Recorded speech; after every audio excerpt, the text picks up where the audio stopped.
I am positive that many of you would agree with me. I like plays. I like to go to plays.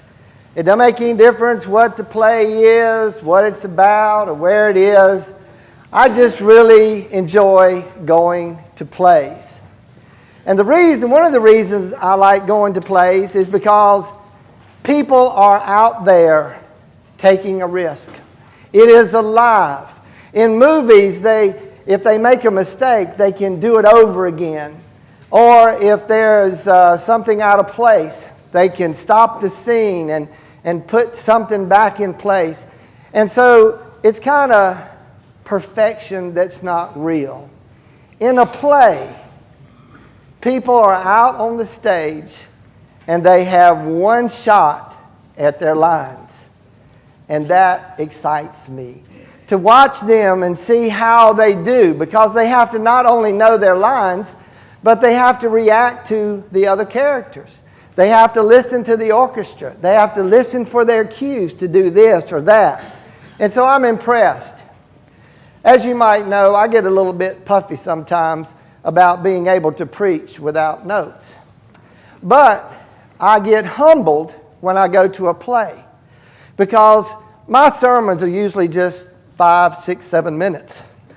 But in a play, these people memorize lines that sometimes go on for 2 or more hours.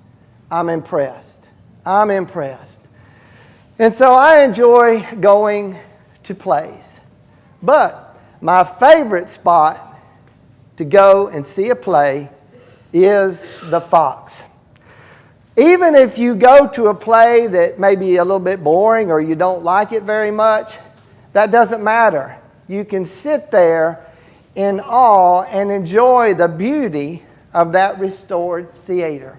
And just imagine what it must have been like the night that Gone with the Wind premiered there. And to see all those stars coming in. And to just think, this is beautiful. And just to imagine, they were thinking back in the 70s that we were going to tear this building down. But they redid it, and it is absolutely beautiful. If you are new in the area and you haven't had a chance to go to the Fox for a play, you might try to go and enjoy yourself. Now, The Lion King is coming during Holy Week, so I won't be able to be at church that week. But you will understand. This is a wonderful play. And I've never seen it in a theater where they had aisles before, but I understand that the characters will come right down the aisle, right in the audience. At early service and last night, I asked the people to think about, of the plays they've seen in life, which was their most favorite. Now, without getting into a shouting match, I thought I'd ask a few of you, what was your overall favorite play throughout your life? Go. What? Cats. And we aren't shouting out, are we?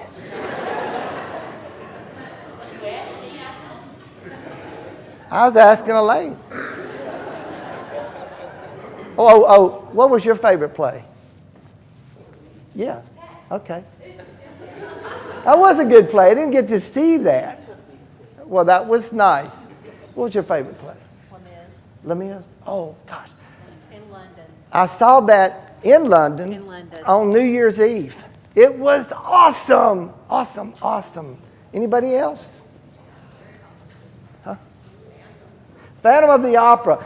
All 3 services, that seems to be one that came up as being a very popular play. Well, my favorite play of all of my history, and if it comes around again anywhere in the world, I'm going to see it. My favorite play was Chorus Line, and I'll tell you why. If you've ever seen Chorus Line, these actors not only had to do choreography, but the choreography was in syncopation. And you know what syncopation is, Roy? That's trying to chew gum and walk at the same time. You probably don't know about syncopation. But they did that. Yeah, they did. And they had to listen for the orchestra And they moved with a certain beat that was offbeat.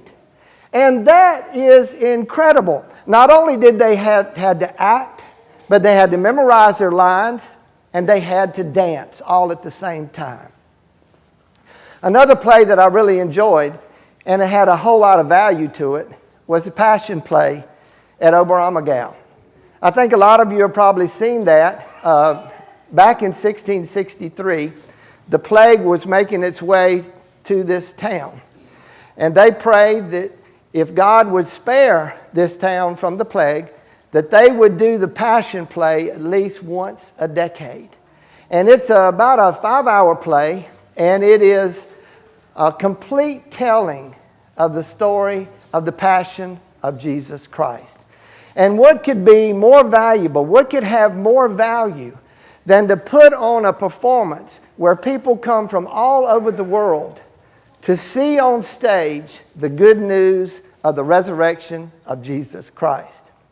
Well, today we find ourselves in the middle of the Passion Play. Jesus is being arrested, or has been arrested, by the Jews. The Jews have found him guilty of blasphemy, and they have taken him to Pontius Pilate. Now, I'm not so sure about the wisdom of these Jews. They woke up the governor of Palestine at 6 o'clock in the morning. How smart was that? If I had been Pontius Pilate and somebody woke me up at 6 o'clock in the morning to tell me that one of their own had done something wrong, I'd have put them in prison instead of the person they brought to me. Can you imagine if someone called my house from Holy Trinity at 6 o'clock in the morning to ask me when they were going to put the communion rails back? I would tell them about them communion rails and where they might be put.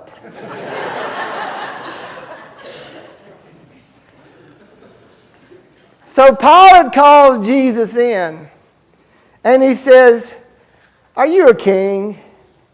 And then Jesus, he kind of had a smart mouth too. He said, "Did you ask this of your own accord, or did somebody tell you to ask me that?"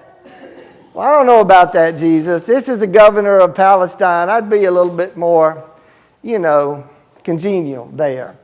But anyway, the Pilate says, "Well, I don't know. I'm not a Jew. What have you done?" And Jesus said, "Well, really nothing, because my kingdom is not of this world. If it were, when I was arrested, my subjects would have fought, and I wouldn't be here right now." And so Pontius Pilate said, "So you are a king?" And Jesus said, "Yeah, and for that purpose I am here." And so he talked on with Jesus, and finally he said, "I find this man not guilty." And he was ready to turn Jesus back over to the Jews again, to set him free. But Jesus had this play planned a long time ago. And so they said, Pontius Pilate said, "Who do you want released, Jesus or someone else?" And they said, "Give us Barabbas." And we know the rest of the story. Well, we are in the middle of this Passion Play, and it's more to come. But we know how it started. We've seen it over and over again. We know the middle, we know the end, and we know the punchline, the resurrection. It ends well. So what I'd like for you to think about this afternoon, while you're having your lunch or whatever, is if we were in a Passion Play right now, what part do you think you would be?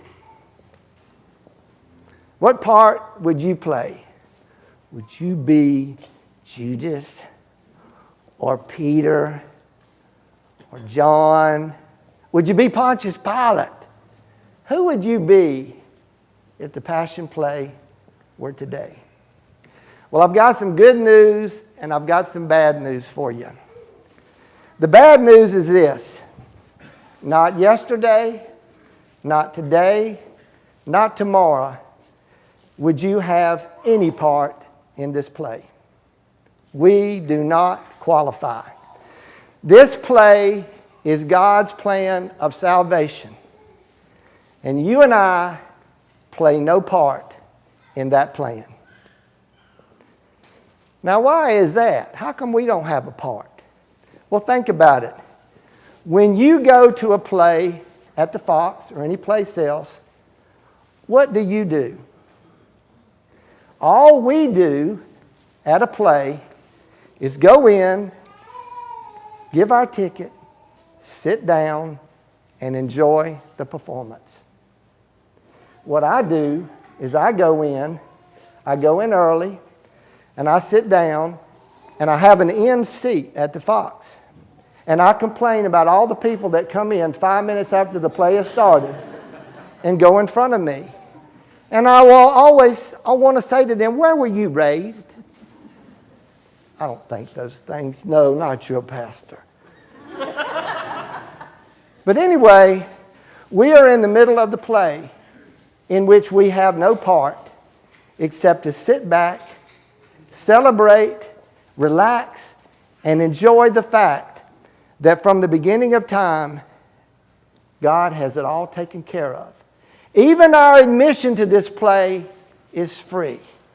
And so if we have any part in the play and in the plan that is the passion of Jesus Christ, is after the play is over, to go out into the world and give it an awesome review.